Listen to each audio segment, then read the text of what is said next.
Hello and welcome to Guy Free Working on Me, a woman's journey to self-awareness. This is a great moment in your life, a moment where you have decided to stop taking care of everyone else and to just start to take care of yourself.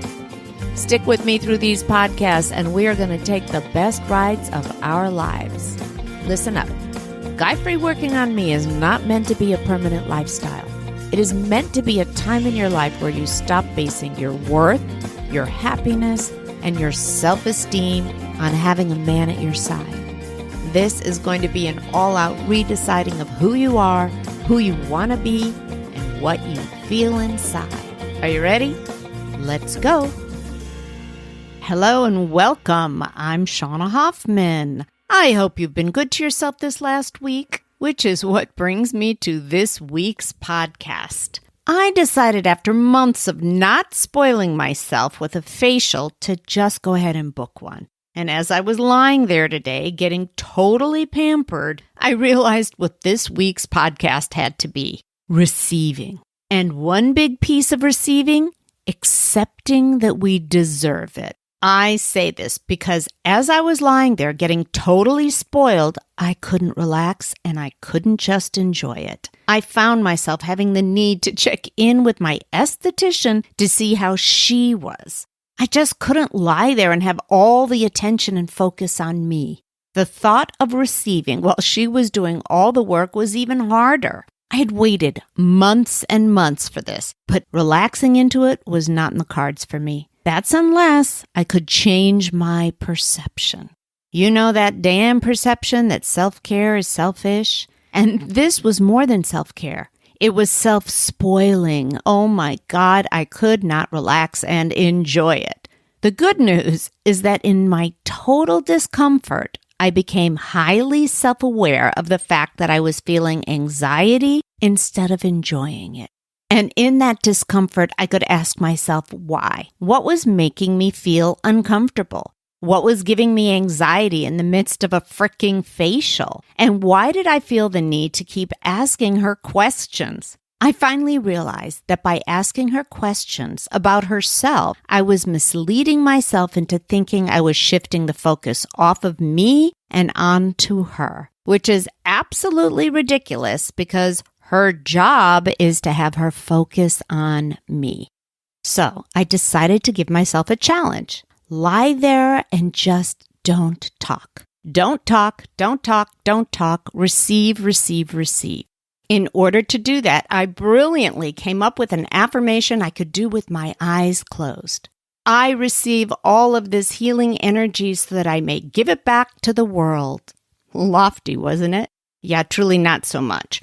It was how I could tweak it in order to not feel selfish. I was receiving in order to give back. I mean, it really sounds positive and loving, but what the hell? I still could not just receive. Then I replayed in my mind all of my massages over the last few years, where I spent the entire time asking questions about the massage therapist's family, life, and how their business is going. I know for a fact it was genuine, and my job as a therapist is to truly be concerned about other people's lives and welfare. But in that moment, as I was truly being honest with myself, I could actually say that the motivation was not one of caring. It came from a place of discomfort in receiving, discomfort in feeling like I deserved this. Let me say that again. Discomfort in feeling like I deserved this. I remember the first time I read Louise Hay's Heal Your Body, Heal Your Life workbook. One of the very first questions she asked was what we were taught about what we deserved in life. I did this workbook back in the 80s, and to this day, I remember that question and only that question. It was such a hard one for me. So let's just take a look at the word deserve. It means to do something that makes you worthy of reward, or in some cases, punishment. I've done something good, so I deserve a treat. Another part of this is that we feel that the action that we did or the experience that we have needs to equal the reward in order to feel like we deserve it. I cleaned my office, so I deserved a facial.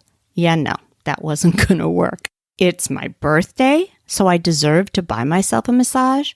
Yeah, I could go with that. 365 days of life lessons. I deserve a massage.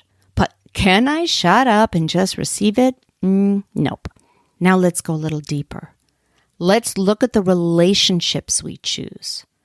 What we receive is all wrapped around what we feel we deserve, what we feel we are worthy of. If we feel we are worthy of a healthy, loving relationship, then we should be able to receive love in a healthy, loving relationship. But if we are taught that we do not deserve to be loved, or that we must earn love in some way in order to be worthy of it, then the kind of relationships we choose will be based on that. We repeat the same kind of love relationships that we were taught we deserved.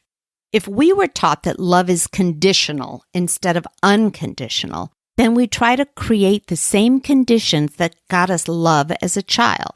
For instance, for some women, it was being submissive. Be submissive and you will earn my love.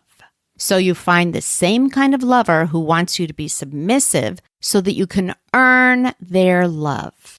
So can you see that what you receive in life on so many levels is based on what you truly believe you deserve? What you truly believe you are worthy of? Every day as a therapist, my job is to affirm over and over and over again that you deserve healthy love. You deserve to be happy. You are worthy of a job that respects you. You are worthy of a home that makes you feel truly comfortable. You deserve time for yourself. You deserve health. And most importantly, you deserve and are so worthy of happiness. It's the recurring lesson for most women who come into my office. The thing is, none of us are perfect and get this all the time. We have humility. We have graciousness. We have concern or gratitude for others. But choosing to receive what we deserve in life should not take away from humility, graciousness, or our concern for others. In truth, it actually feeds it. By accepting the personal care I received from my facialist, I'm honoring her. I'm showing true gratitude for her work. I'm letting her be my angel for the day. And remember, this is the career that she chose. She chose to give back to others. I'm learning to honor every situation where my lack of ability to feel that I deserve is actually stealing the energy from the person who is giving to me. Okay, now it's your turn. Are you able to receive from others in simple situations like a massage or a facial? Do you feel you're worthy of moments of self-care? What have you learned about taking time to honor yourself? What did you learn about the word deserve? Who taught you what you deserve? Who taught you what you are worthy of? What did you learn about what you deserve in love? Are you worthy of someone giving to you on the same level that you give back? Are you worthy of it? Are you able to receive it?